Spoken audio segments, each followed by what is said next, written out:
Guys, nasa Canada na tayo guys. Kakapasok lang natin ang border ng Canada. Yung kabila na yan guys, kuwan yan, US. Dito na tayo sa Canada side. Mag-aantay tayo ng night move. So far so good ang biyahe natin. Walang naging major problem. Yung trailer natin luma pero okay. Truck natin luma pero okay. Walang complaint sa mga big loads. Guys, US custom yan guys.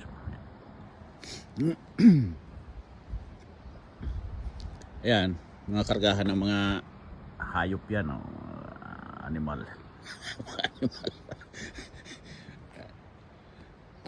Diyan, Canada. Dito, US. Ayan, dito na tayo sa Canada. Ayan. Ayan. Canada inspection. Animal inspection station. See? Mga animal.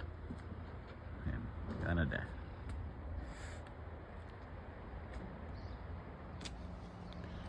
Pahinga tayo dito kasi alas 11 pa ang biyahe natin.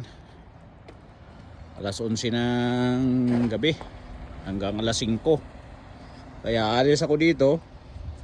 Ang biyahe papunta doon sa Alberta border mga 4 na oras to 5 hours.